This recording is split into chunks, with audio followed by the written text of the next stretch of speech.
Few riders possess more natural talent in the saddle than Kieren Fallon. 16 British Classics and 6 Jockeys Championships are testament to his brilliant best, sometimes produced in the most trying of circumstances, both on and off the track.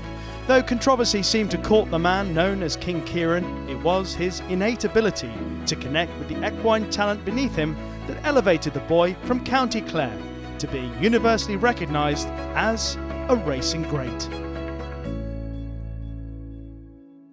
Kieren Fallon, that familiar smile that we've become so used to over so many decades. 6 Jockeys titles, champion jockey, 16 British Classics, and one of the most entertaining careers in the saddle that we can remember in the sport of horse racing.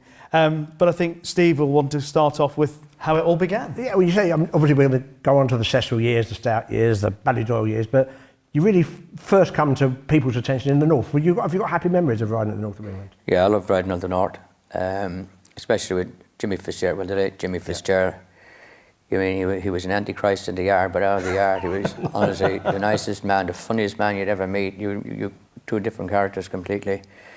He was hard, and it was hard work, but I loved it. And after, when he started to downsize, I was lucky enough to end up with Jack and Linda Ramsden. And it was at their peak when they had some really good handicappers. And horses like Chilly Billy and the Jim Crack, like for a northern trainer, it was great. Yeah. So I was lucky, really. And you formed some, you were telling me off air, some sort of lifelong friendship with Jim Goldie, who was you rode a lot for, and you were saying Robin Basterman as well, another guys you got fond memories of. Yeah, it's funny because up north it's a closer knit, you know, it was just different. That they kind of all wanted each other to do well. They shared the gallops. It was just different than down south. I think down south they were more serious, and well, I can't say really, but you know, but as I said, up north it was much more enjoyable. Tell us a little bit about one of the incidents that obviously significant in your career. It started off as a negative, you turned it into a positive, but it was a sort of seminal moment in the life and times of Kieren Fallon, which was the Stuart Webster incident. I mean, how many times have you spoken about that in your life? Too many. It was only a racing incident, and he'd come across from an outside draw. Beverly did a lot more. For some reason, there was a lot more runners back then than you see today, you know. The fields are a lot smaller today, but we had always big fields. And we all have looked after each other as well, you know. But it was towards the end of his career, and he was a little bit reckless. And he come across me and John Stack, and I nearly went down. I didn't realise he'd won the race. And all I could think is seeing the colours. I didn't actually know it was him at the time. But I weren't, you know, like you do, you heated moment, rode up the pink and green colours, whatever they were. And when I went beside him, just to, you know, I said, two of us on the floor here, you nearly killed us. And he said to me, oh, F off. And as soon as he said, I just seen red. Ended up grabbing him and stupid. But anyway, they gave me 6 months for that. 3 months, we did a bit of a altercation in the weigh room as well. So they gave me 3 for that and gave me 3 for obviously dragging him off in public. You're bringing racing into disrepute or something, they said. But if I realised, if I knew he won the race, you know, it probably would have been different, because obviously the camera's always on the winner. But anyway. But it turned into a positive for you because you ended up going to the States. Yeah, I ended up going to Rodney Rash the first year and had a really good time. Learned a lot. Rodney was really good because I hadn't a clue about times. And he used to send me around with P. Val, Chris McCarn, he sent me around all the jockeys. And for the first couple of weeks I was messing my times up a bit, and he'd be in the stands and he'd be flicking his cap and going mad, Rodney would. But then, and I wanted to go back to him the following year, and he passed away. So I ended up, a friend of mine, Frank Dalton, got me in with Bobby Frankel, and the rest was history. So how easily did you end up adapting to learning how to clock those times? It didn't take long, especially when they put you with the good guys. Bobby Frankel put me with there was a young Panamanian rider. He was mustard in the morning. He just lost it in the afternoons, but he was brilliant in the mornings. He rode all of Bobby's good horses' work. And he had his serious clock, and he used to send me with him most of the time until I was there to go on my own. And I picked it up relatively easy. And what advantage did that give you when you came back to ride in the UK? Of course, well, you know how quick you're going. You know how quick they're going in front of you. You know, and it was, and another thing as well, won't mention jockeys' names, but you knew the speed riders in the race, or you knew if Frankie was on the lead, you know how quick you're going. So you know you're not going quick enough, so you have to make a move earlier or start doing something. You can't just sit and wait like. And or Richard Hughes again, if you knew Hughes was on the lead, you know he'd kill you. If you know, especially, but if you thought there was someone going to take him on, and Frankie was the same. They'd build it up a bit better, you know. Harder here, I would have thought, with the different sort of tracks, up and down hills, and that must be one of the differences between us and American racing, I would have thought, for a jockey. The thing about the American jockeys, they're hell-bent on switching leads. Right. You know, they'll nearly knock a horse over trying to make it switch leads, and it could be sore and want to switch lead, but they have that mentality that it must switch leads, where we don't bother with the leads, obviously because our horses are doing different things. But if you can, of any of the good tracks like York or Ascot, Doncaster, we got some great tracks. You can put the horse on that proper lead and get him to switch, and it helps him as well. So there's so much to learn and bring back here. And here comes Oath under Kieren Fallon on the outside of Daliapur and Gerald Mossier head-to-head. Inside the final furlong now, and I swear it's Oath in the lead, up towards the line. Oath is going to win the Vodafone Derby. Ramruna with a 2 lead over Nushni in second, and so Ramruna comes home to give Henry Cecil his 6 oaths. Ramruna the winner. Meanwhile, Stanside Wince is winning that battle. It's going to be a race up front, and Valentine Walls and Wince is going to take it up towards the line. The 1,000 guineas goes to Wince. Sleepy Time gets a run, and Kieren Fallon's got her into top gear now, and it's Sleepy Time and Kieren Fallon who take the 1,000. Your career started to take off, obviously in the north, with trainers from the south starting to use you with more frequency when they sent horses to their northern raids. But how did you end up getting the job with Henry Cecil? I rode at Doncaster at the back end of the year. You know that I don't think we had that all-weather racing then. But remember we used to have the March till the first week of November. That was just the flat season, and then the jumps take over. And I remember I was at Doncaster, and we had 3 in the race, Tony McLoughlin, Willie Ryan, and I rode the 3rd one, the outside of the 3, and I ended up winning it. And he rang me, I rang him after the race down by the house, and about 2 hours later, he rang me to come and see him on Sunday morning. Did you know what it was about? I had no clue. I didn't have a clue. Given you were happy in the north, did you take you much time to make up your mind? Big job, huge job, obviously. So not too long, obviously. Bye-bye. I love to hear, but thank you very much. I think I've done cartwheels home. Yeah, yeah. How did he broach the subject? How did he? You just asked were you interested in coming down south, and I'd been coming down quite a bit anyway for Lyndon, Jack, and that, you know. And like as I said, Jim Gawley, he had some nice sprinters. So I was coming down quite a bit, but it was magic, wasn't it? And when you started that relationship, you started riding up for Henry, did it feel very different? I mean, for someone who had come up fighting hard to get to this sort of position, what was that like for you? Not really, because I liked the lads. I didn't like to be around Henry, really.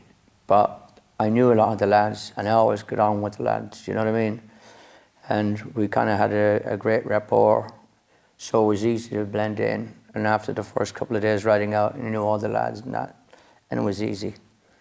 The only difficult time was around Henry, because he was, you know, he was a genius, obviously, in the yard, but outside the yard, you wouldn't go for a drink with him, if you know what I mean. Let's pick up on some of the horses. So one of the first, well, your first classic winner came courtesy of a filly called Sleepy Time in the Guineas. What were your memories of her? My first memory of her was I seen Pat Edry rode her, it was at Sandown in Maiden. I think she won by about 20 lengths, you know. And then I rode her in the, was it the Fred Darley? I rode her and she 4-7, John. Yeah, she got beaten. Yeah. And I don't know why she got beaten. Was it the ground or something? Might have been soft ground. But she got beaten anyway with that one. Then everyone's heads are down. So, but lucky enough, she bounced back in the Guineas and she was brilliant. Yeah. You mean, not the genius that he was, he could get them to, you know. Yeah. One easier, one by 4 lengths, I think, as well. Yeah, I think I was up front all the way and kicked on. Yeah. Never looked back. Yeah. She never done anything after that for some reason. No, she's beaten favourite. What was the feeling like to cement the relationship? Relief. Relief. There was always a relief. And even any of the jobs I had, after I won, I just think, oh, Jesus, thank God. Yeah, yeah. You know, move on. It's actually your job. For me, it was my job. Yeah. You know, and then you get time then when you get home and you watch the reruns and the playbacks and that, then you could enjoy it. But when it's all happening, it's obviously pressure. Not that I felt any of that, but there obviously is. There has to be some. I'll just ask you about her full sibling who you rode at the same time, which was Ali Royal, who was a lovely horse. And I think you finished second in the Lockinge, but ran well in the Queen Anne, but won a Group 1 on him in the Sussex. Yeah, he won the Sussex. I'll never forget that. I think it was the only time I won the Sussex as well. Wow. Yeah. Yeah, okay. There was some races there that I didn't, a lot of them big races, and you'd think from the yards I rode for. Yeah, yeah. Saying that, I mean, I was suspended a long time here as well, you know. I took my license off me for 4.5 years. And then I had 2 other suspensions, which is nearly 2 years, and then of course I had the 6 months, so. Going back to the Guineas at Sleepy Time, I think it turned out quite a significant race because Henry ran another horse in the race that day, came 6th, that was Rims Averse. And presumably she, looking at a 2-year-old, won the May Hill, and that you always, or I'm imagining, she was always considered a middle distance filly because she really took off when you rode her in the Musidora and became a really good filly. Yeah, she was very impressive at the Oaks. She should never have won the Oaks. 1, she wasn't handling the track. 2, Jimmy Fortune came down me outside and wiped me out. Luckily I didn't panic and I gave her a chance to regroup and get her balanced again, and then took off, and she was impressive. But again, we didn't see her again. I know she ran here in the Sun Chariot, but didn't perform at all. She went a little bit cuckoo on us for some reason. And maybe the experience at Epsom, maybe because she got beaten in Yorkshire Oaks after that as well. Yeah, probably. Yeah, because it is daunting, you know. Yeah, no, I can see that. But I mean, she was, to be fair, the day in the Musidora and in the... She was magic. She was a really good filly. And felt like a good filly. Yeah. That's why I was disappointed when she never done anything after. Epsom turned out to be, well, I think, got to be one of your favourite tracks. You had some of your great moments there. We're going to talk about a couple of Derby winners. One of the things I was interested in, when you won for Oath for Henry, Aidan O'Brien has mentioned a couple of times in interviews that the reason he goes to Chester a lot is that you recommended it. Because, I mean, you had a good experience with a couple of your Derby winners studying, and certainly Oath won the D Stakes, and the first time he really looked like he might be a good horse, that'd be fair. Christian won there as well. He won with Fergal Lynch. Yeah. But rather than box them up and take them to the Curragh, all taking each other on, it didn't actually, I don't think it made sense. Whereas you've got all these trials, and even the horses that probably weren't good enough, you found out their ability and how far they can go. And if they went on to improve, you have experience of the tracks, you know what I mean? And travelling. Yeah. So it's all important rather than box them up and try and get them all there for the... But it works, you know. We'll talk about Chris Kidd a bit later, but Oath, both your other Derby, in terms of from the outside, looked a much more straightforward ride. You know, the way he did it, he's in the right position throughout. And Oath? Oath, yeah. Yeah, that was easy. A strong stayer at the trip as well. You know, He won at Newbury. I'll never forget, he won well at Newbury and I liked him. Right. He was a handy little horse. And everything went well. Oh, I remember I was in the yard and I don't know, when the draw came out and Willie Ryan came to me, he said, Kieren, he said, you won't believe it. He said, you got the coffin box. I said, what do you mean a coffin box? He said, you're in one. Yeah. And like, oh, fuck, it's a good draw, you know? Yeah. I like to be drawing low down there. I think when you're drawing high, it's more difficult for that chicane that you come across. A lot of interference happens there. Didn't Pat Dobbs get Brought down. he got buried there? Was it last year, the year before? Yeah. And there's a lot of incidents, but you couldn't see it. You couldn't see it then on camera. But a lot of horses, and especially because they're racing up that hill as well, and you get a bump, it just knocks the stuffing out of your horse. Yeah. So. But anyway, it was easy, you know. I had to get a little slot down the inside. That's that 4th or 5th, and it always opens up down at Epsom. Turned out a great year. That was '99. I know the next was you said, I've heard you talk before, one of your favourite horses. I think of in Ramruna, who won the Oaks the same year, and she was tough, wasn't she? She was amazing. She was that height. Yeah. I was up playing golf here with Jason Weaver, and he said that Phil, you're running in the maiden. He said, is she any good? I said, she should be running up in Catrick or Redcar. I said, she shows nothing. Anyway, she absolutely hosed in. Yeah. And then she went on, she just got tougher and tougher. She was tough as nails. Stepping up a mile and a half was the real thing for her. I mean, she was a real slayer, wasn't she? But she wouldn't pass the pony out at home. Not. No, terrible. I think John Lowe used to ride her out. John was only 7'7", and you couldn't pass anything. But she'd get to it and just stay there. So you could work her with a good horse and she'd be there. You could work the worst horse in the yard and she'd still be there. But on the racetrack, she was electric. Yeah. What did winning the Derby mean to you, Kieren? Any of them, a relief, because it gives you kind of that platform to kind of stay there. Because there's so many ups and downs in racing. But by winning this, it gives you a boost and you get a lot of confidence for when you're riding all the other races. Even the other races on the card, you come out after winning the Derby and you got 2 or 3 other races there. You got a sprint and a handicap, whatever. You think you can walk on water. That's the feeling it gives you. And you know yourself, if you've got that, the horse feels that as well. Do you still think the Derby, because obviously as time's gone on, the Derby status is questioned, loads of big races around the world now. Obviously when you were riding, even now, the Derby still retains that special magic. Yeah, it does. You got the Derby, you got the Arc, and you got the Breeders' Cup. I love the Breeders' Cup. Yeah. Especially at Santa Anita, where it was like it's like being born again. And I thought it was heaven. You got San Gabriel Mountains in the back. Yeah. And up early every morning, and riding work around there. The boys teaching you how to breeze them out of the gates. Just everything. And then to turn up there with good rides, you know. Especially when I won on Islington for Sir Michael Stout. That was special because I should have won the year before that. I didn't get the best of runs, or I didn't give her a great ride. But she should have won, she didn't. But as Sir Michael said, he made up for it the following year, which we did. And that was special. Given the vagaries of the track, just thinking about, just come to me. You know, like Epsom's got the reputation of being a very difficult track. You had a great record there. Did you approach different tracks any differently? Yeah, I mean, you all ride different, yeah. Why do you think you were successful?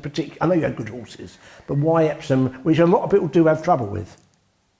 Epsom is a track that you have to think your way all the way around it. From the time you leave the gate, whether you're riding the 6 furlong, 7 furlong, mile and a quarter, whatever, you have to think your way. And I used to go to the farm and I'd have a fair idea what a lot of them were going to do. I always read the farm was really into form in a big way, and I'd have an idea, and I know obviously through experience and over the years, I'd know how they're going to ride, and there was always a pattern there. And you viewed Adrian Nichols or one of the other boys, and they're on 2 front runners, you can just go to sleep at the back because you know they're going to. And and it drags the rest of them along as well, you know. And Epsom is a track where it invites you to go sooner than you want. And it was as simple as that. Take your time. Yeah. But if I did a no pace in the race, and a lot of the top jockeys, geez, there's some great jockeys when I was riding. You have John Reid, Willie Carson, Wally Spillman, Pat Hendry, you know, and they were great riders. And that was the era that brought me along, you know. And that was the era that were, like most of those men were much the same age, like you had Mick Canaan, and they all kind of then retired more or less the same time-ish, and you've got good jockeys falling away like that, which left a gap for me that I learned from some great jockeys. Steve, obviously, he's taken all the horses that we were talking about in that period. There's one horse that you won on, but of course, most people remember for the defeat in the Eclipse, and that's Boss Rasham. She was a wonderful fit. There's the smile back again. You'd won the Brigadier Gerard on her at Sandown. You won the Prince of Wales's. I mean, Henry had said that this is the best filly he'd trained. She was invincible. Always a kiss of death, isn't it? Well, yeah. What were your memories of what happened in the Eclipse? I know what happened in the Eclipse. I don't like saying. I wanted to make the running on her. He was adamant I had to hold her up. I was drawn in the rail. I knew Mick Canaan, Michael Hills, Willie Ryan. I knew it was going to be difficult for me to ride a race if I can't do my own thing or allow, especially drawn in there. And they only thought it was she only had to go around. And I got in the pocket, but I knew I was in the pocket before I even turned. I knew I was in trouble. There wasn't a lot between. Was it what did Mick ride? Was he riding a Sing Speed or Pilsudski? Yeah, Pilsudski. Yeah. Willie Ryan rode Benny the Dip. Michael Hills rode. I could see in the black and white and red colours. Yeah, and they were just around me there, and I had really nowhere to go. But there was a little cut off, what do you call it? Cut off. I don't know why it was ever there. I don't even like cut off rails. I think they're terrible. It was about 2.5 out, 3 out. And do I sit and suffer, or do I kind of at least make half an effort? And when I tried to kick up the inside, they had my race covered, and Mick's gone in, and obviously then I had to come around Willie. But it was race riding, you know. That was the art of race riding that I loved as well. Yeah. But would you definitely have won? I mean, Pilsudski was a good horse, wasn't he? I know he's a good. I'll be honest with you as well. I don't know, but I know if I made the running, I know I'd have won. Oh, really? Yeah. What was Henry's reaction like when you came back in? Don't. The daggers were out, weren't they? But you made it pretty quickly. I mean, he shrugged it off after a day or two? No, there was, obviously you got obviously all the papers and the slating and the sacking and everything else. Yeah, everyone thought it was but it obviously took a couple of days. But then we had the July course, haven't we? It started on the Tuesday. So they didn't have enough time to kill me before I went and rode a 4-timer. And I rode 3 of them for Henry, and I rode one for somebody else, but it was a great 4-timer. Yeah. And I kind of like, it was July Stakes. Of course, Henry's hung right across the track with me. He still bolted in. And that bought me another week. And okay. One of the things, I mean, obviously we'll talk more about it as we go through. You obviously had moments of controversy, etc. But one thing was that the riding, when you got back in the saddle, even after the Boss Rasham thing, you got, as you say, you rode a 4-timer. Yeah. Bang off the back of what happened with Boss Rasham. How easy was it for you as a human being, not as a rider, as a human being, to have whatever else is going on, but be able to do your thing when you needed to? Well, I know I didn't do a whole lot wrong, but tried to make an effort. It wasn't as bad as everyone was making out to be on the Boss Rasham, but I had done little wrong before that. And then, obviously, with the 4-timer, another thing is I never used to read the papers. Obviously, I had my form.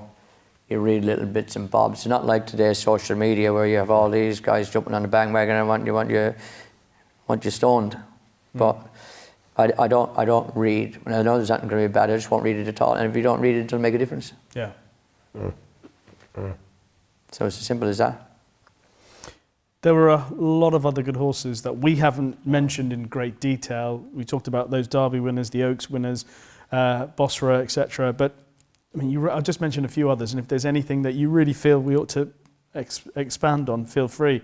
Dr. Fong, who I remember had a wonderful attitude.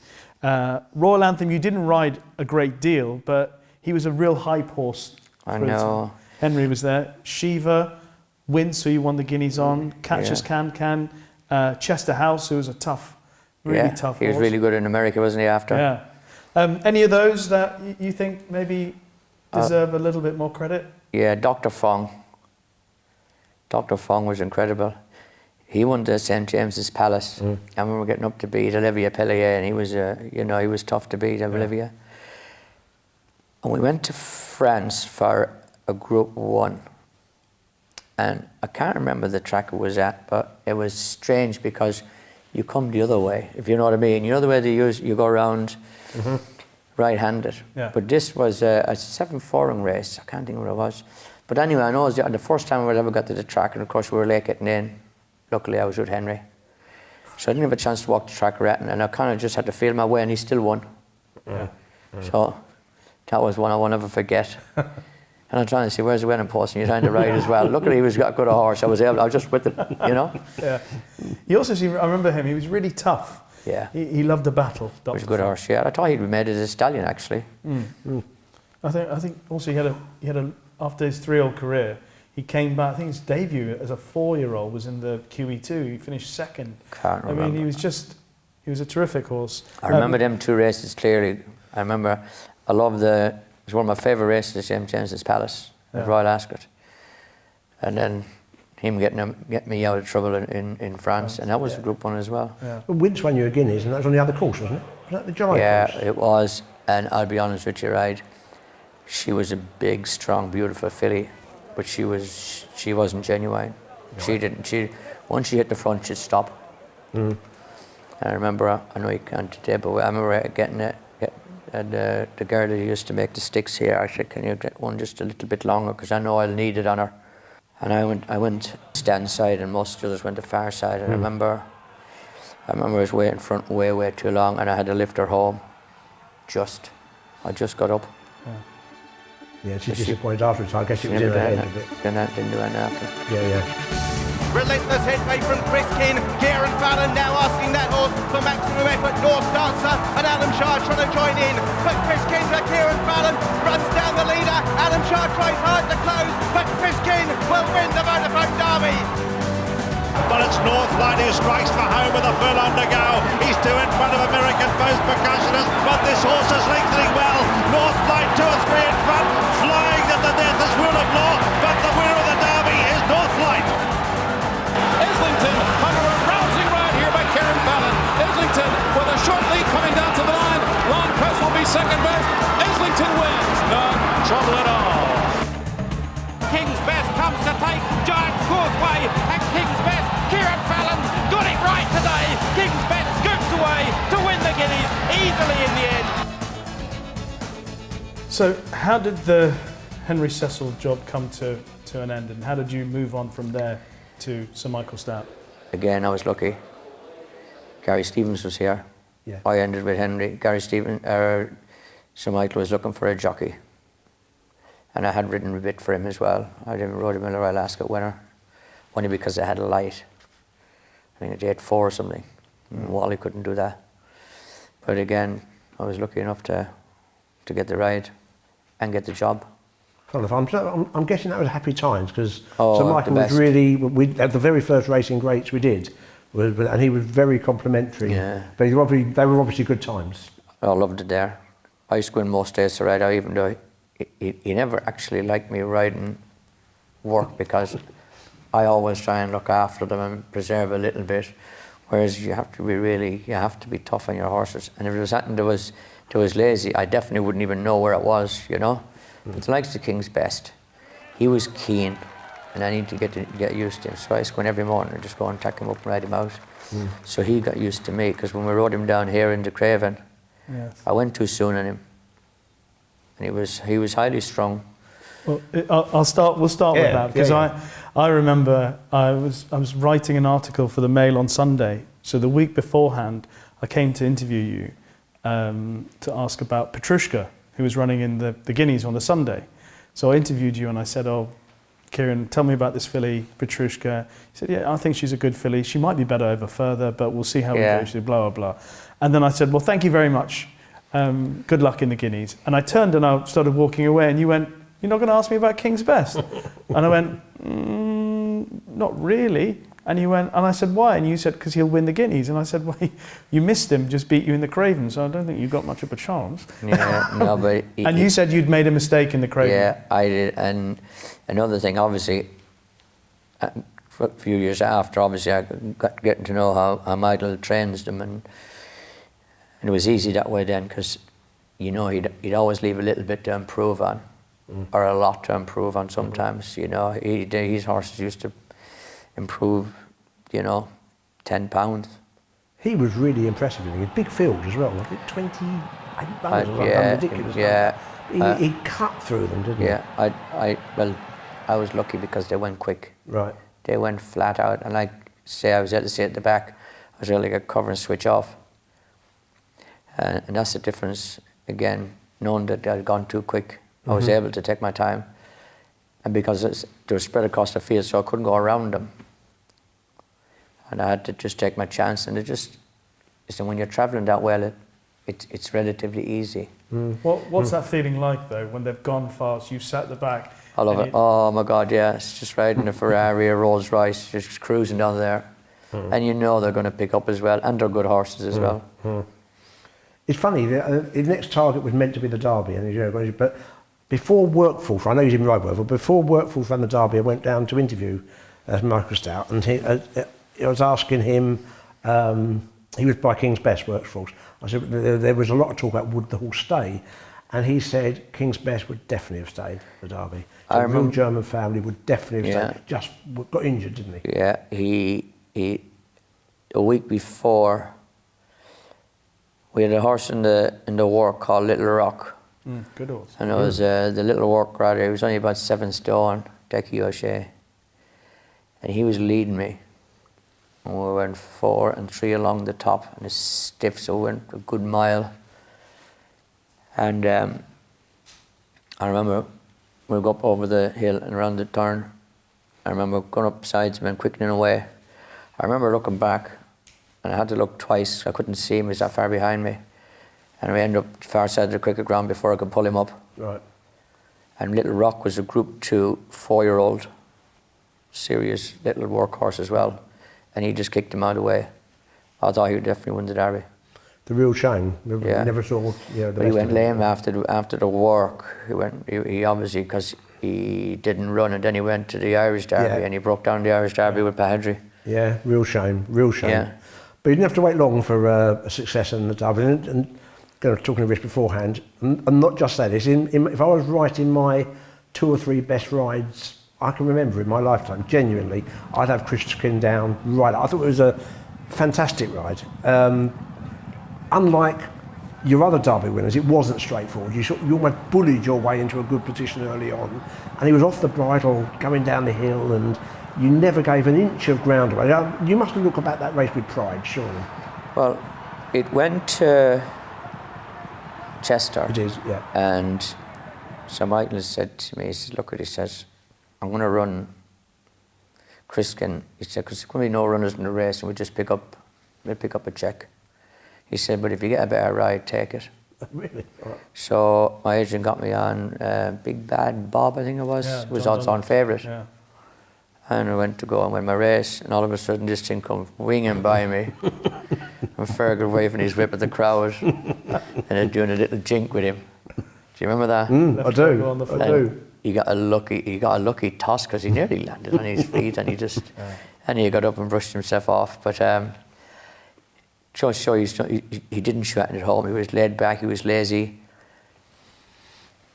The week of Epsom, I didn't know till after the race. He was lame, and he said he wasn't going to make it, but he did. And again, that's why But I liked horses like that. I liked horses because I like winding them up, getting them to stretch warm. Before, like King's Best was different. He was like that and he could quicken. But most of those stairs, if you can get them warmed up, I used to kick a long way. I'd be stretching from 4 hours. But you seem to trained early on to make sure you got a position. So you're watching. I watched it again before we did this interview. Early on, I thought it was really impressive. Yeah, I had to hunt him along. Yeah. But like these horses, once they answer you, then it's a lot easier. Yeah. But you do anyway. Just lots happen. You know what I mean? It happened, and then I always like to work my way out, Epsom, try and get out onto the camber. Yeah, you did. You moved it out about 2.5 out. And then it looked like he was going to struggle, and all of a sudden, then boom. Yeah. Another strong stayer, would that be fair to say? Probably, in the old days, he would have been a ledger type horse. Probably, yeah, for sure. Oh, for sure, yeah. Yeah. A few years later, you rode North Light to win the Derby. That would be different. Oh, you 1 year later. So that was different. Again, watching that, it was like clockwork. Were you going into that race confident? Because you were in the right position throughout there, and he appeared to take you there. Again, he was the easiest horse I've ever ridden, I think. Really? Him and Dylan Thomas. And they were kind of very alike to ride. They were big, strong horses. They like to use themselves. And he went to the Dante. And it's like everything else as well. Like Stowie, you knew this is a stepping stone. And but to win a Dante, you have to be at least 80-90% fit. But I didn't want to overdo him. I was thinking of Epsom. And I've gone there and I wanted to be not trying cocky or cheeky, but I didn't want the horse to have a race. And of course I ended up trying to ease him up, and Frankie nearly come and got me. If he did, I'd never rode the horse in the Derby. And it was only like this much. Yeah. I wouldn't have been on him. But in the Derby then it was easy. I just let him float and didn't worry about anything. And I kicked on. I knew he'd stay well. You beat a pretty good horse as well. You beat a subsequent ledger winner, if I remember. I think Rule of Law was second. Yes, he come from a long way back. Yeah, it did. But I mean, I'll never forget when I see the replay after, I thought, he could have beat me. Yeah. And there was something else there as well. Like Mick and Ann rode something that flew home in red colours, red and... You probably kicked at the right time then. Yeah. I remember That's you the saying difference. previously about his character, North Light. I think you sort of referred to it with Dylan Thomas. So he was just a gentleman of a horse. Beautiful, big, easy type. Oh my God, just makes your life easy, riding horses like that. Not complicated, you could put him anywhere. If there was speed there, you could have dropped him in. Yeah, he came down the hill beautifully, didn't Oh he? yeah, he was so well balanced. Yeah. Yeah, he was one of my favourites. Yeah, I can imagine. Some very good colts. King's Best, Chris Kinn, North Light. But there are a couple of outstanding fillies. I mentioned Patricia earlier on, but of course when she won Irish Oaks, Yorkshire Oaks, Johnny was on board, etc. Islington, she was outstanding. I mean, you rode her in every one of her 15 starts. Yeah. Tell me your initial memories of her. Well, I'll be honest with you, right? As much as I love her and winning Breeders' Cups, or Breeders' Cup on her, she was a thorn in my side because I was on Falbra. I was on Falbra, but I had to get off Falbra to ride her. I won the Ghana on Falbra. Yeah. You know, and she wasn't anywhere near as good as him. You know, as good and all, she was a good filly, but she ran in every one of them races that champion stakes. Like, but she went, and then obviously Darrell got on and it kept the ride. I would have loved to rode him in the Breeders' Cup. Yeah. I knew him well. Yeah. Yeah, Lucas says the best horse he ever trained. Yeah. He was a monster. I remember the first morning I rode him was down here in a bit of work. Jeez, you was want to see the size of him, quarters. He was a monster. But Islington had a fair CV, to be fair. Did you some favours as well? So, Yeah. you know, Yeah. you can't dislike. Can't be greedy. No, I love the filly. Yeah, of course, I know. She won my first Breeders' Cup. Yeah. So you won the Musadora on her. She got Yep. beat in the Oaks, but that, I presume that would have been the soft ground. Possibly, did for yeah. her that day. Yeah, she was top of the ground filly. She won the Nassau, Yep. the Yorkshire Oaks. Yep. She was fifth in an arc, third in the... I remember the Yorkshire Oaks. I kicked a long way. I always thought York was a track you're better off going too soon than too late. And I remember I kicked a long way out and I barely got home with her. He never ever used to, you know, say anything, you know. He wouldn't be like John Gosden now. He was always calm and you know, but for breakfast the next morning, you know, you'd, no. That'd be it. And you thought it was fair as well, obviously. Oh yeah, God, I know, but it's like everything else. Them split-second decisions you make. You know, a lot of them can win your races, but some of them could get you beaten. So. What happened in the first Breeders' Cup on her? I think you finished third. I didn't get a run. Yeah. I just didn't get a run. I just couldn't. Things didn't work out. And then the following year, I'm boxed up. Someone sent me a picture of her coming through, and there was about 5 or 6 of us in a line coming into the straight. Edgar Prado had kicked on one of Aidan O'Brien's tables colours. He kicked and he'd gone. And how she went through a gap like this. Luckily, she wasn't very big. She was a narrow filly, but she got through a gap this size. I was always going to get Edgar. He was one of the nicest guys to ever meet, Edgar Prado. And but it was my first Breeders' Cup in Santa Anita. It was special. So you won the Derby, which you said, you know, up there, one of the best. And now to win a Breeders' Cup race on Islington, what was that moment like for you? That was, like I said, it was magic. And I was staying there as well. I was going around the track. I'd been over there well before that as well, riding loads of work.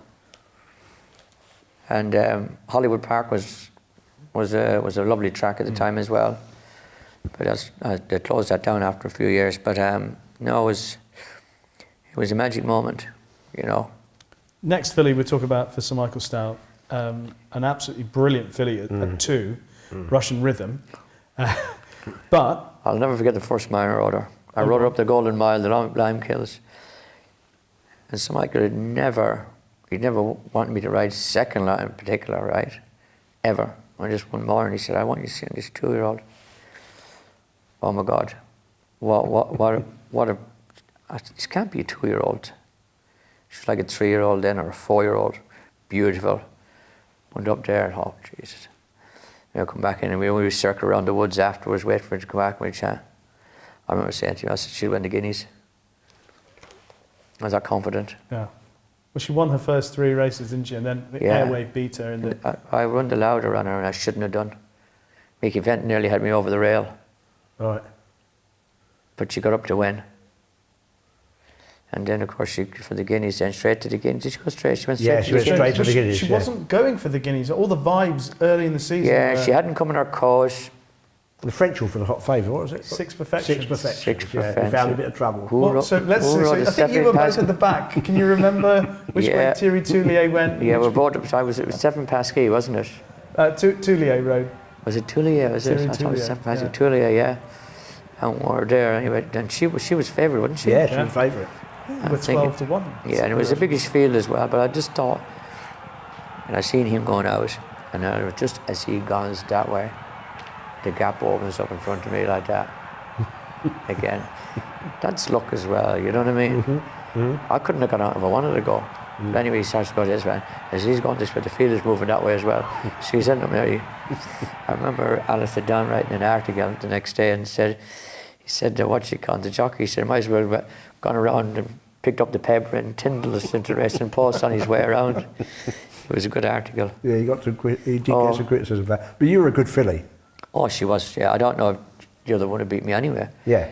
But because she was mustard. Look what she done in the Coronation. Yeah. The Lockinge.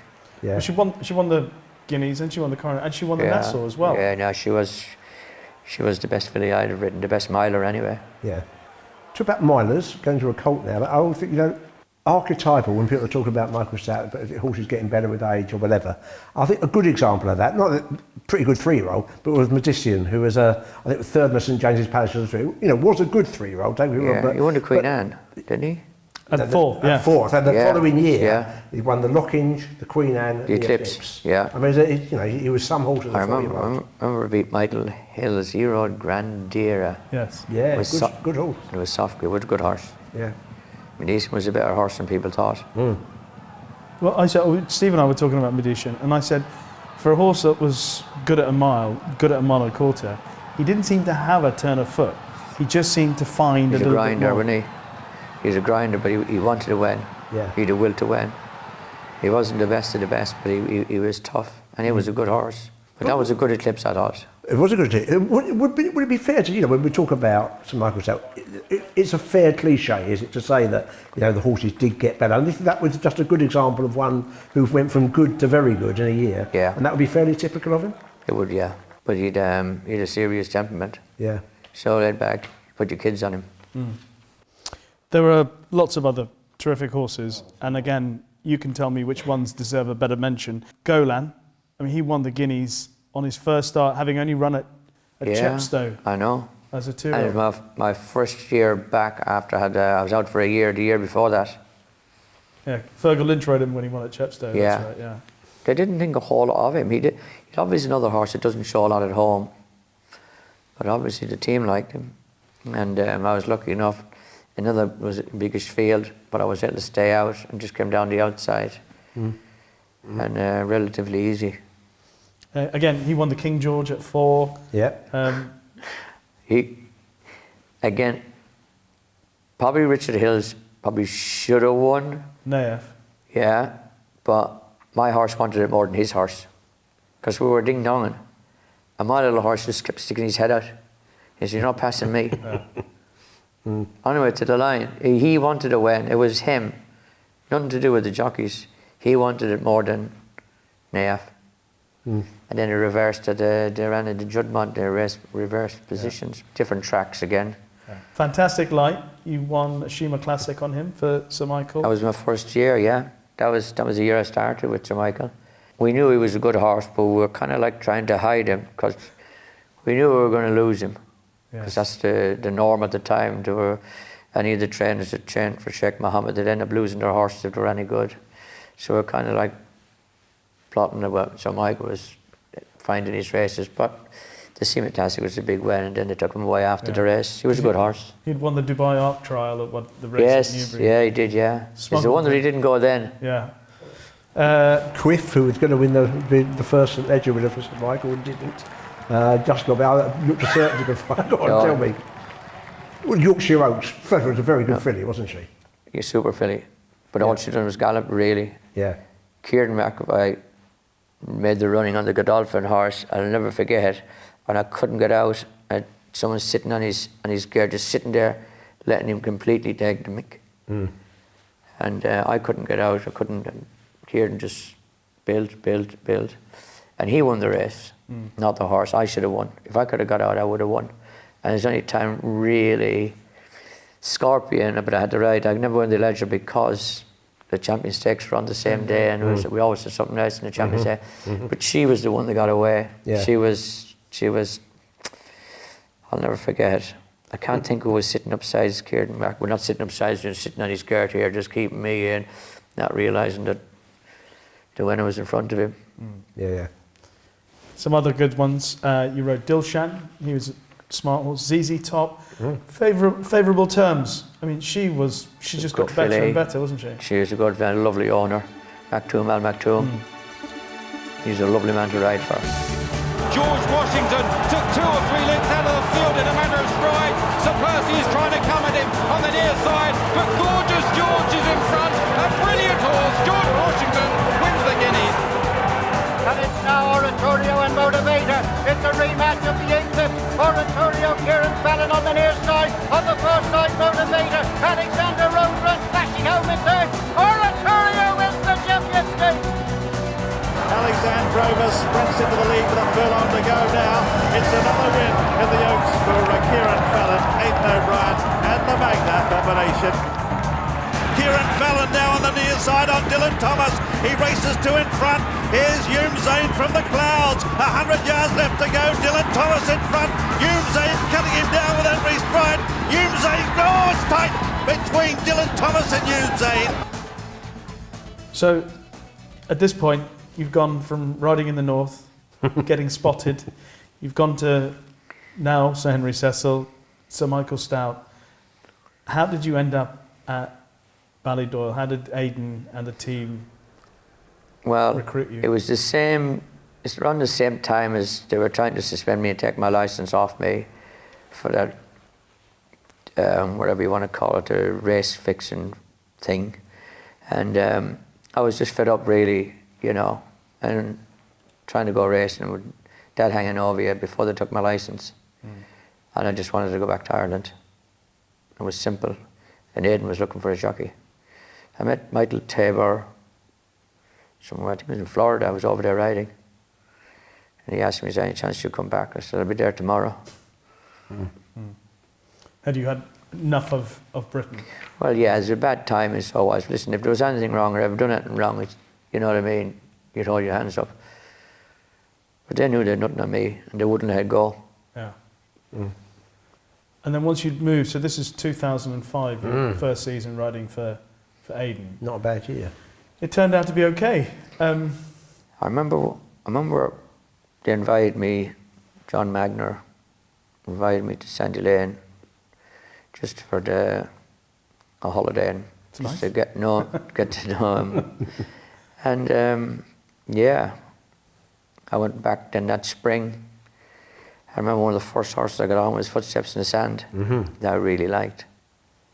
Again, I was saying to Steve, I interviewed you in Dubai before the Dubai World Cup in 2005, and I said in the interview, I said, so Kieren, have you sat on anything that you think might be a classic contender for the Ballydoyle team this season? You said, yes, I have. I said, can you give us some names? You said, no, I can't.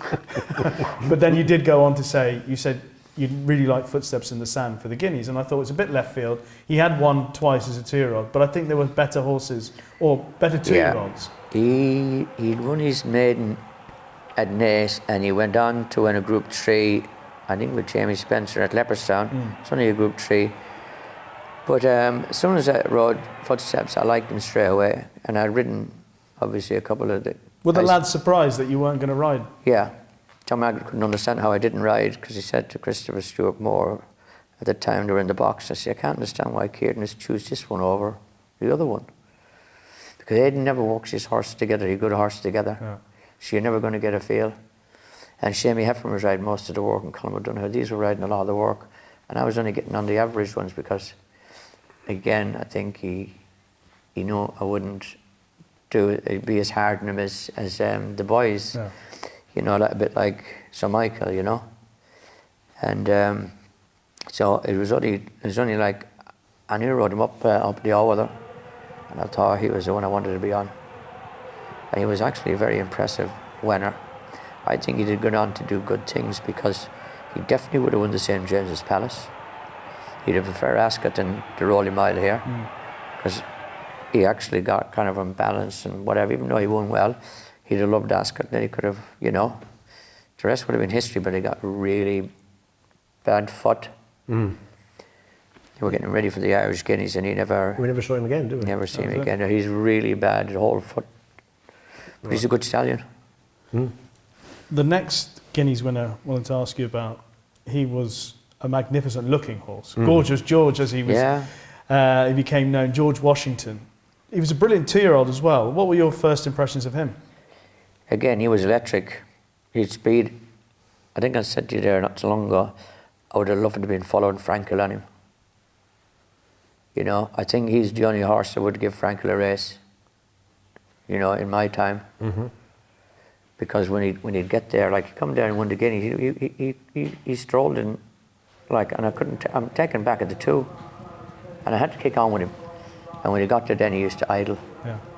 If he didn't, he would have been as impressive as our Frankel was. It'd be interesting to see times or whatever. I never bothered them, but it'd be interesting. He was that good. And was he brilliant at home as well? You know, you talk about some horses being lazy or laid back. I had little to do with him at home. I think Shamie would be riding. Shamie rode all them.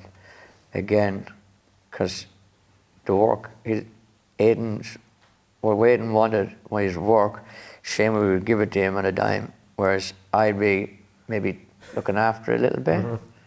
It's just a bad habit I had, you know. He obviously a turn of foot because he got beaten heavy ground in the Irish Guineas after, didn't he? Presumably, I'm guessing the ground would have been no favours. Yeah, but there was something else as well. He got down, he rolled in the box, and there wasn't enough straw, and they had cobblestones in the box at the car at the time. And he rolled and he'd done his back. But we didn't know at the time, you know. Obviously, it affected him. But again, soft ground wouldn't have suited him. Yeah, it was soft, very soft. Yeah. 13 seconds above standard. Yeah. So really soft ground. Yeah. But I don't think you rode him again until he came back after, because he'd retired. Yeah. Then he came back and he ran, obviously, a few America. times. Sadly, met a tragic end. But you rode him in the Moulin, I think it was, as a 4-year-old. Was the spark still there, or did it go? No. Listen, when they go to stud, they're not going to come back and... No. You know, I've never heard of one that was any good after. You know? But out of the mile, you mentioned about Russian Rhythm being such a brilliant miler. I mean, you rode some King's Best, obviously, in the Guineas. Yeah. George Washington? He'd have to be up there, you know. I don't like comparing fillies and colts. Colts are always going to be better than fillies.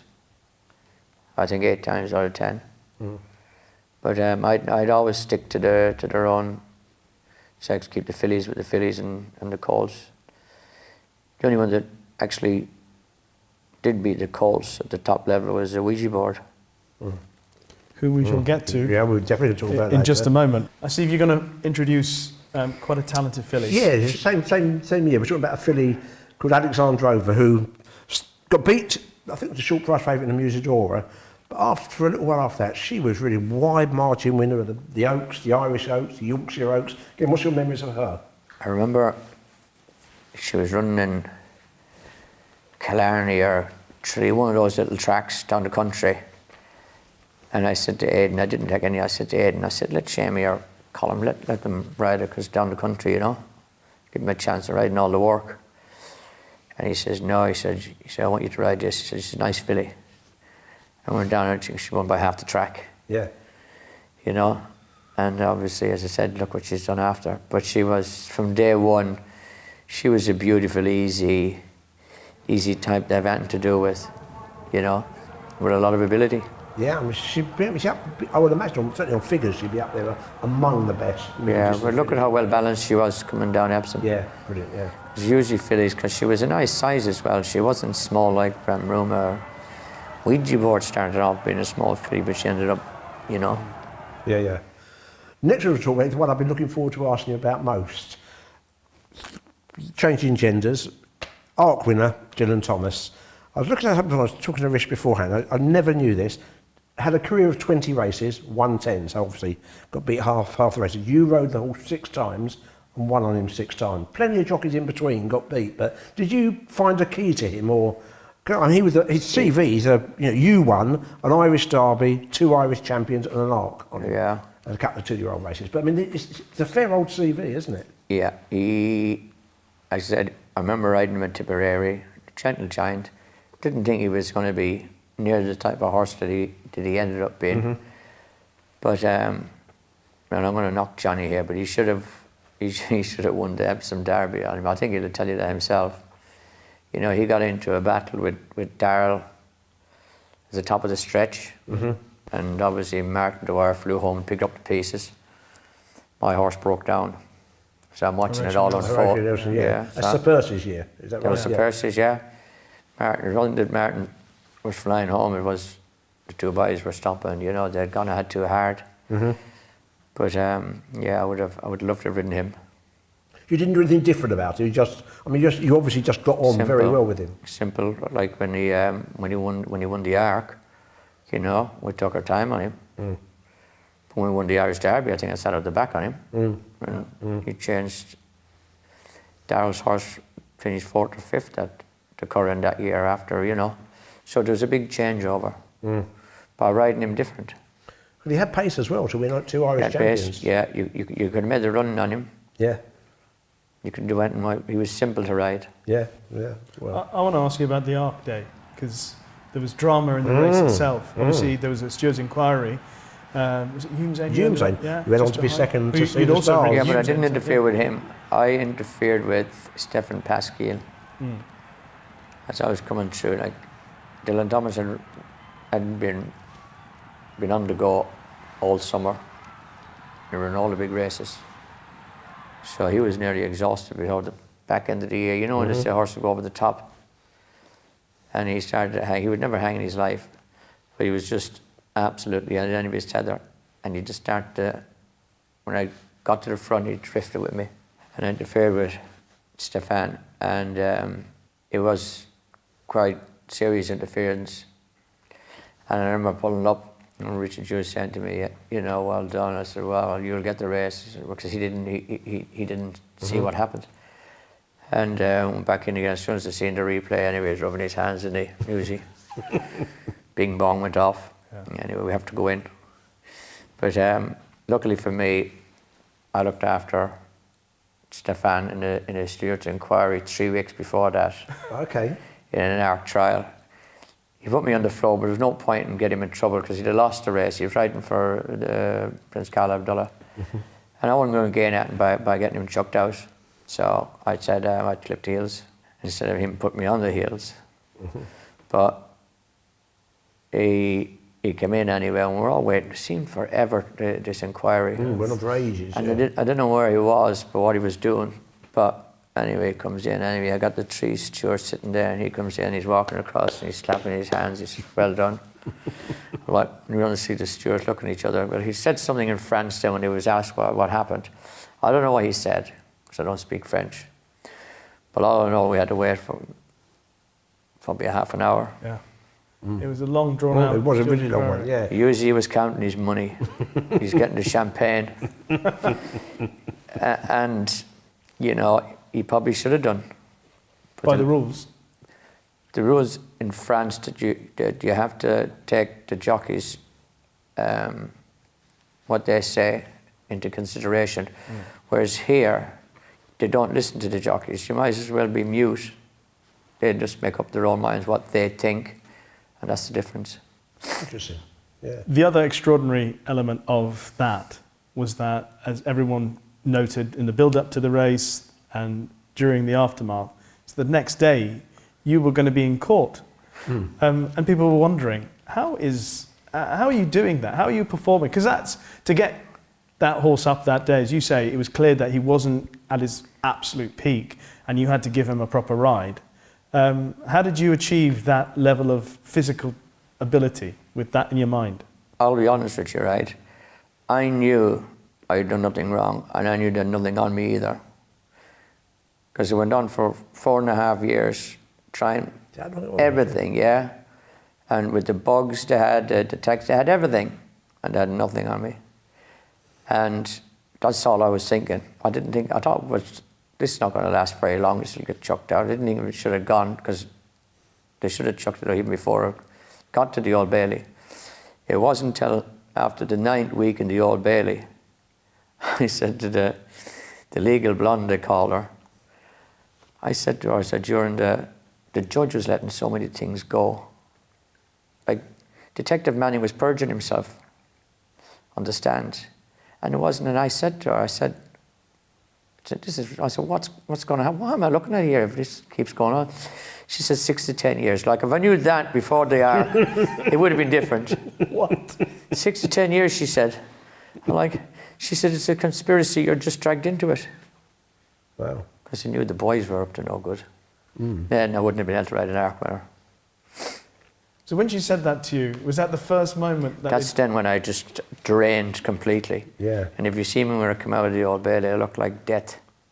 Wow. I mean, like I said, so many people were saying at the time, how is he able to function like that? I said, like, I've done nothing wrong. Why am I here? Wow. Let's just get back to the horses. We'll maybe come back to it in just a second. But another great horse that you rode for Aidan, he'd go on to win 4 Gold Cups, Yates. But you actually won the Coronation Cup on him. And again, Steve's sentiment about great rides that you produced. Yeah. The Coronation Cup, I mean, even Aidan said what a great ride he got to win that day. Yeah, he was a well-balanced horse. He was a tank. You wouldn't actually think, he was more, it's a little bit more heavy top than did you like for a horse going to Epsom. But he was magic, he was. I mean, everything about him. He stayed, he had speed, he was a great ride, good-looking horse. When he won the Coronation Cup, did you think this is a horse that should be pointed at the Gold Cup? No, I didn't. Were you surprised that I thought Aidan... more of an arc. I think he did run the arc. Did he run the arc?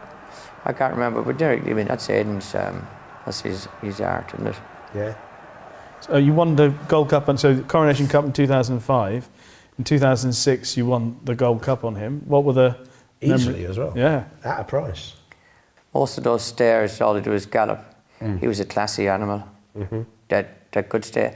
But he gave himself every chance to stay because he switched it off. Yeah. He used to go to sleep. Yeah. And he had a go at the Melbourne Cup as well. You rode him.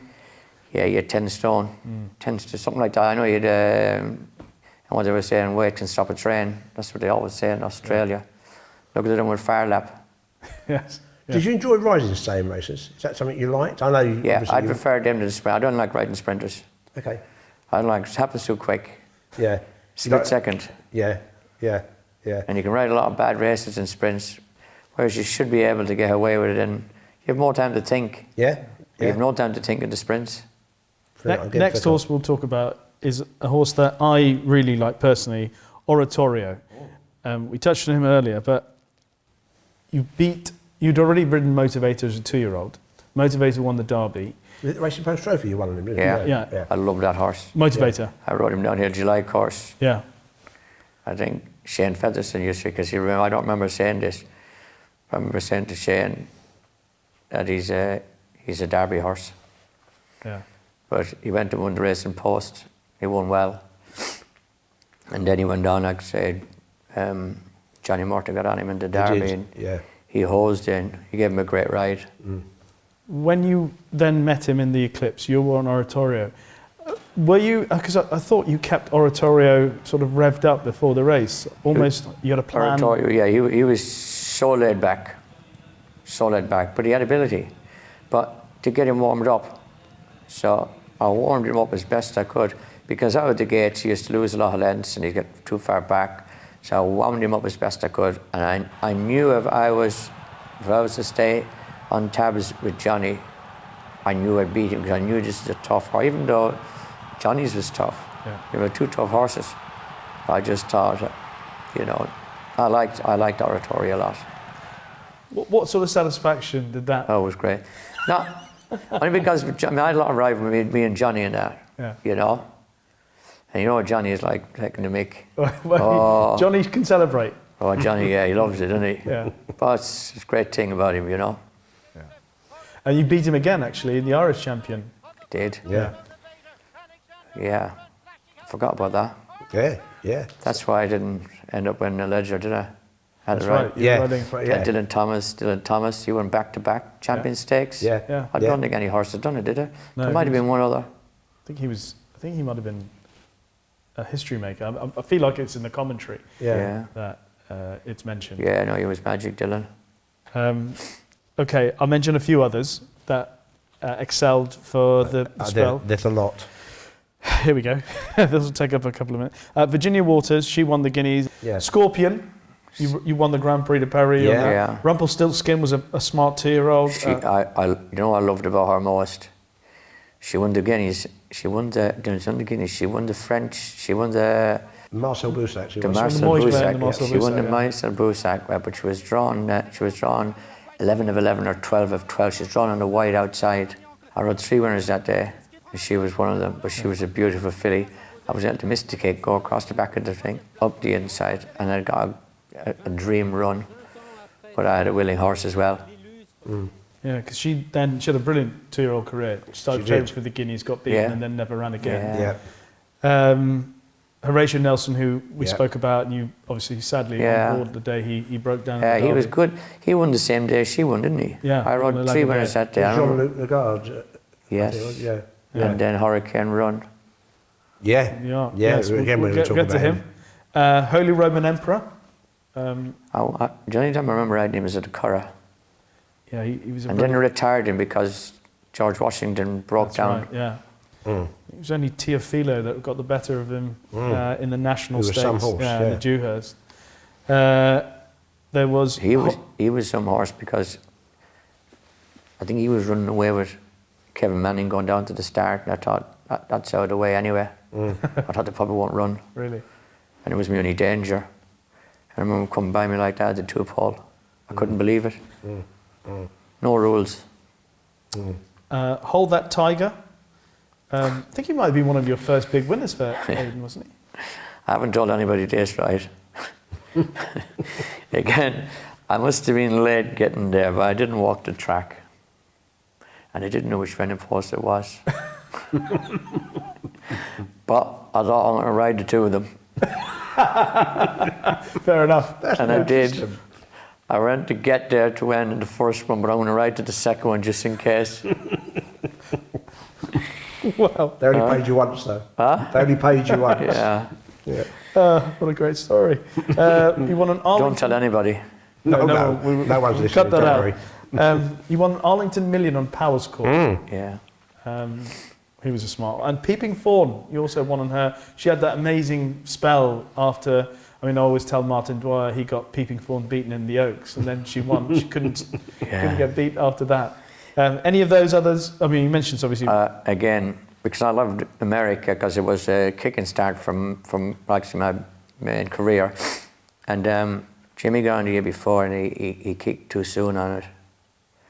And they sent him back. And it was a race I always liked growing up as a kid. I remember Teleprompter and Tony Ives. Yeah. So it was one of those great races in America. And to win it was magic. I remember we were over there, we had, you probably won't know, we have an Irish singer, a famous Irish singer, Paddy Riley. And I've always wanted to meet him, and he was actually at the races that day. Oh, right, so we went out and we celebrated that night. Right, brilliant. And I've become friendly with him after that, you know. The Fields of Athenry, that's his song. Keepman's come through to lead that group with Night of Thunder Australia under the near side rail. Night of Thunder drifting over Australia and Kingman. They're wide across the course. Kingman, Night of Thunder dives, and I think won the Guineas. 4 in line here, anybody's race. Western is still running a big race. Hurricane Run though on the inside with 100 yards left to go. Hurricane Run for Kieren Fallon is going to win the yard by 4 lengths in the end. And Ouija Board is 4 lengths in front, battling on All Too Beautiful, but it's going to be a famous victory in the Lord Derby colours as Ouija Board, ridden by Kieren Fallon, races away with the Vodafone Oaks. Ouija Board goes on to win it by 6 lengths. Very impressive. Now, there were 3 other horses that we wanted to mention who weren't trained by any of those. And you've referred to a couple of them already. And Ouija Board is the first of those. I think I spoke to you about her a while back, and you were telling me just how much you enjoyed riding her and how she sort of grew over a period of time, you know, not just in stature, but actually physically. She was one of the few horses I did ride a lot of work on. Dunlop always had me come and sit her when she's doing her like last bit of work before, or 2 bits before that. He said, come and sit her. And she was electric. And she used to do most of her work on the Cambridge Road all with her. Why, she was magic. But and that was, you'd only ever work her over 7. But whatever she used to work with, she'd annihilate. But she was special. And over a trip, she was probably the best. She bolted out in a pretty Polly, didn't she? And then she won 6 or 7 lengths in the Oaks. Come home on she her won own. by a mile. Come home on her own. I spoke to you earlier in the day, the day of the Oaks, and you were so confident about winning that race. Yeah, and it's hard to be confident on Epsom because you just don't know if they're going to come down the hill or not. You know, you don't know how they're going to travel. But this track here, the Rolling Mile here, it's a lot worse than it looks to ride, and it's harder on horses. Yeah. You think it's straight and it's level, but it's not. But she was, she went down. She was just so good. Again, I had to ride one for Aidan in the Breeders' Cup. I won the first one in Lone Star. Yeah. Then Jerry Bailey got on her, and Jerry Bailey got her beat. She should never have been beaten that year. Yeah. That's why Ed jocked him off and put Frankie on her the 3rd year. She should have won back-to-back Breeders' Cups. You won on her in Hong Kong. Yeah, she brought at 5th in a Japan Cup as well. Oh, it's really travelled, didn't it? Went around the world. Travelled for fun, quickened, stayed. Easy to do anything with. Nothing fazed her because I had to actually give Gerard Moss not a little nudge, but I just brushed him and I had to make a little gap for myself. I was travelling that well. And then they ended up giving me, I think, a £4,000 fine and 3 weeks or something. And there was nothing. Even Gerard Moss has said there's nothing. There's no interference. But for some reason, they didn't like me over there. What about the Arc winner? Well, one of the things, Hurricane Run I'm going to talk about. First time you rode Hurricane Run was in the Irish Derby. I mean, Yes. because it was trained by Ardra Farr. Yeah. How did that come about? How did you? Well, he was owned by Michael Tabor and. But why John hadn't you Ragan. ridden him before? Because I think Ever. Chris Osumi rode him a few Yeah, times. that was the first time I sat on him. Yeah. Again, like Falbra, a monster. Yeah. Yeah. And a gentle giant. Like most of Fabs were, you know, very straightforward, not complicated. Yeah. Yeah. Well, again, you rode him then. You kept the ride, obviously. You won an ARC trial, then you won an ARC, and again, he was a good ARC winner, wasn't he? He was. He actually disappointed at stud because we thought he'd actually take off because he had everything you'd think. You know, he was very like Frankel as well. Mm-hmm. He was a good-looking horse. He was sound. He had speed, and he stayed well. Yeah. Just looking at some of his wins, you were Irish Derby, you won the Niel, then the ARC. Yeah. Then you won the Tattersall's Gold Cup. Yeah, he come home on his own. There's no race. Yeah. I love that race. One other horse to mention from, and this is because there are others that I'm going to just throw at you, but one other horse I definitely want to give a mention to is Knight of Thunder, who you won the Guineas on here, and you beat Kingman. It's the only time you rode him. Yeah. Your last classic winner, 40-1. I'd love to ride him in the Champion Stakes. Usually got on him in the Champion Stakes. I don't know if you remember the race, but Pelly was up front in Charm Spirit. I was riding Tornado, and we're kind of boxed in. I was, and usually on the outside. And Pelly was getting the freebie up front, and I'm thinking, the winner's up there usually. I can't win from here. Yeah. But he sat keeping me in, and when he kicked, it was too late. Yeah. I flew home as well. I was third, he was second. You know, if he'd kicked on, I think he'd have won. Yeah. Or if I got out, I could have won.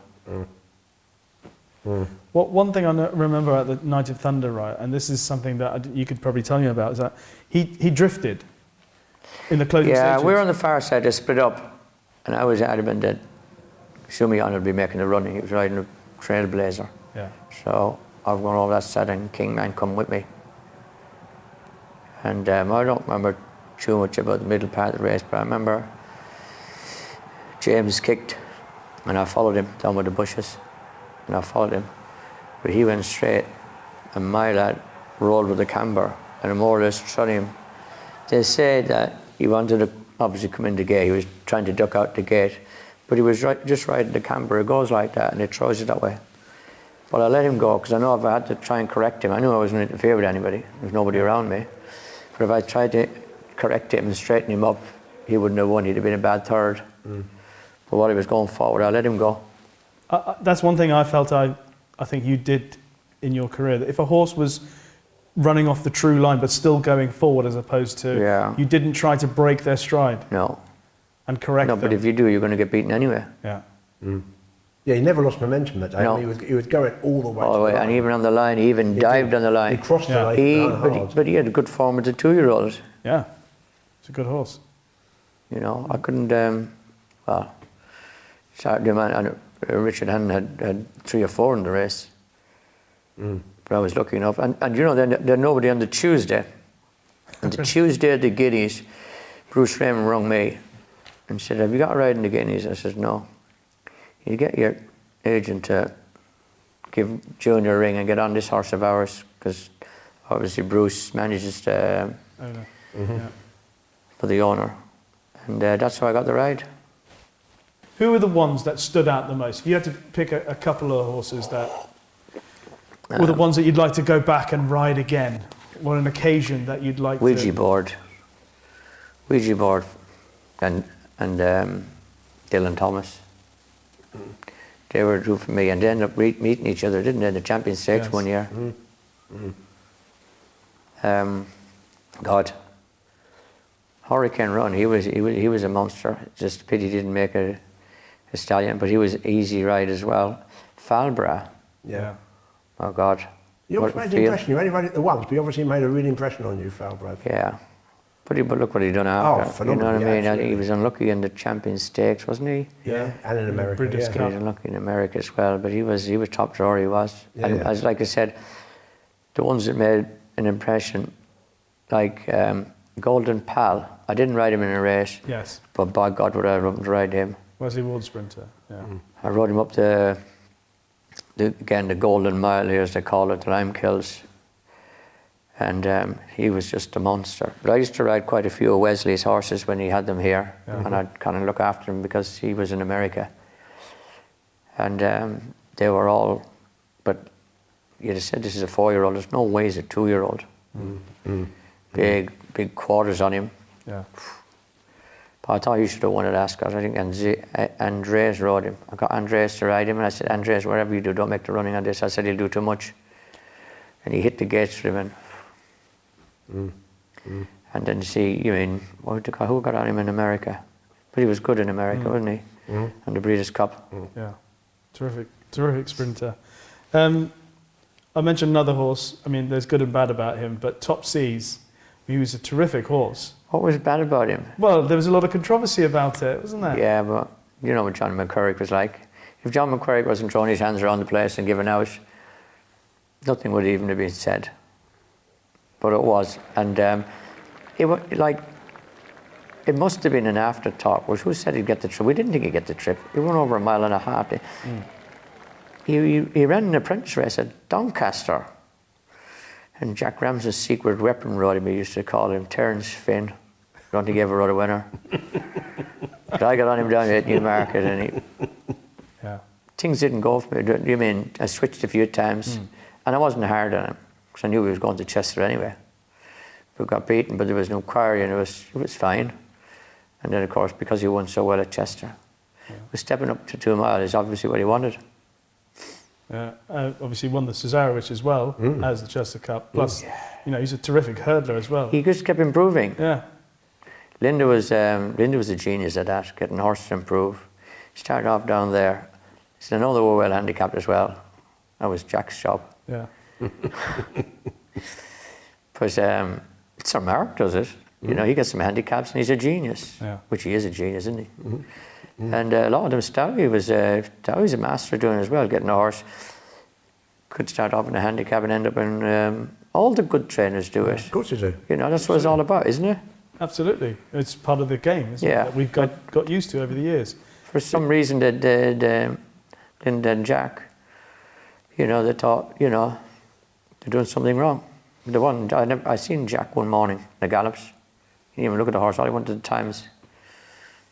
Like Linda done the training and he done the entries and that. Your career, obviously, brilliant in the saddle. So many memories, as we've just discussed over the last hour and a bit. But obviously, the junctures, you referred to them yourself, periods of time out the saddle for various indiscretions. Yeah. When you reflect on all of those, plus the career you've had together as one, how would you sum it up? I wish I had my time again. Really? Yeah. What would you do differently? Well, I'd behave myself more. I'd be more dedicated, I think. Yeah, I would. I was wild, But wasn't that part of the reason why you were so good in the saddle? Well, I was born wild. If you've seen where I was brought up, And we're always around animals, and it was great, We lived off the land, but I enjoyed it. But them suspensions, if I didn't have them, things would have been different. Because you won the jockey's title 6 times. Willie Ryan says should have been 7. Well, yeah, obviously you sadly got injured. Yeah. In 2000. That was, and that was during a year I was leading rider at Ascot, won the Ritz Club. Had a double on the first day, double on the second day. And the gas part where the ride I had with Carl Burke, I didn't want to ride it. It was the last race, 2 mile plus. And he was lazy. And Carl rang up because I was winning it somewhere. Carl rang for me to ride it, and my agent said he can't because Stowie's got a couple of horses at Kempton in the evening. He said, you don't want to, traffic is like getting out. He said, he won't be able to ride it. And Carl just put me on at the last minute. So I can't get off it. Or I won't be able to go to... So I had to ride it. And that was the outcome. But things happen for a reason. You just never know, It's a fair old career, though, isn't it? You know, umpteen jockey titles, umpteen classics. Yeah. You rode for some of the great trainers. Some of the great trainers. Yeah, all of them really. Luca Camani. Yeah, yeah. Luca was a genius. I love riding for Luca Camani. Yeah. Ed Dunlop. Yeah. And who were some of the who were the jockeys that, having ridden with them, that you respected the most? The ones you mentioned a couple in America. The ones. Yeah, but even the likes of Ty Shea, how many times has he been champion jockey in Dubai? It's an amazing career, you know. I know how hard it is to win one championship now alone. Tony Mackay's 20th, you know. Tiger's won, I think 10, 12, something like that. It's amazing. Yeah, Dubai, yeah. At the top level. But obviously, he had Mick Canaan in Ireland, Christy Roach. I love riding with Christy. He was one of my favourites as well. He was a great jockey. Who do I say? Frankie? Yeah. You had a laugh against him, didn't you? Frankie, he used to wind me up. That's good. Willie Carson, another one. Wound you up? No, Willie, you know what Willie's like. Yeah. Willie, I even heard him yesterday, he's still laughing like he always did. Especially if you're having a bad day or you get beaten or something you should have won or you're doing light. He never had them days. But but look, there's a mixture of everything there. Yeah. You mentioned John Reid earlier. John Reid, actually a funny story about John Reid. We were up at Carlisle. This was when I actually my stepping stones to doing all right. I was in the weigh room and first race, we were looking for a jockey to ride for Robert Baston. And Robert was in looking to see if there was anyone available. There was no one available. And he comes up to me and he said, Kieren, can you ride this horse? He said, John Reid's not going to make it. He's stuck in traffic. And I see Dandy Nichols was standing behind Robert. He's going like that. No. Telling me he's crazy. You don't ride it. And I said to Robert, no, I can't do the weight. He says, just do whatever weight you want to do. Anyway, they told me just to run away to bear.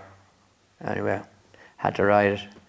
So Robert said, look, it's not as bad as the lad says, you know, but just take it down steady. You just trot it down. Don't let her break into a hack. Just put his head over the rail and jog it down. Anyway, so I'm jogging down away. And now the fences are on the inside of the flat track. And anyway, I hear a whistle and a little wave. John Reid was waving at me, laughing. You see me wrestling to this bear going down to the start. Anyway, the boys backed it. Charlie McKenzie owned it, a friend of mine from Scotland. And he won easy. They backed it from 14 to 7-2. Yeah. And I came back in and again, Charlie's handing me a bunch of notes like that and stuff in my britches anyway. Go back into the weigh room and I see John Reid sitting over there in the corner. And over to John, I pulled it out and you want to see his face. You know what John's like. Like I said, John has got his communion money, hasn't he? Anyway, 2 weeks later, it goes back to Pontefract. John's there as well, but they put me on it. And I won again, and again. I said that broke his heart. Johnny no mates, I used to call him, he used to drive him mad. He said, I do have mates, Kieren. So we know John. So I like to have a laugh. Yeah. When you retired, and since you've retired, you're still kept in the game. You still ride out for Charlie, you're still involved in it. But do you still miss those days of competition? I like it when I go racing. I love the Ascot, I love the Chester and all that. You miss all that, York, Donny. You miss all them days, but you don't miss like the motorway. Them 25, them 11 every day. You don't miss that. But I love riding horse. I love riding. It's nice to be able to continue to do it, and I feel great. Well, it's lovely to see you, Kieren. Thank you. I would say, and I'm sure Steve and other people watching this show will say, you have been one of the greats. Simple as that, which is why you've been part of this series of Thank you. Racing Greats Yeah. for such a long time. As I said at the start of the show, you've been very entertaining, in and out of the saddle. You still are entertaining now, but primarily for the brilliant performances in the saddle on horses that we will never forget. Yeah. you're immortalised as well with those memories of those fabulous horses, those fabulous performances. And on behalf of racing fans for decades and hopefully decades to come, we say thank you very much. Thank you.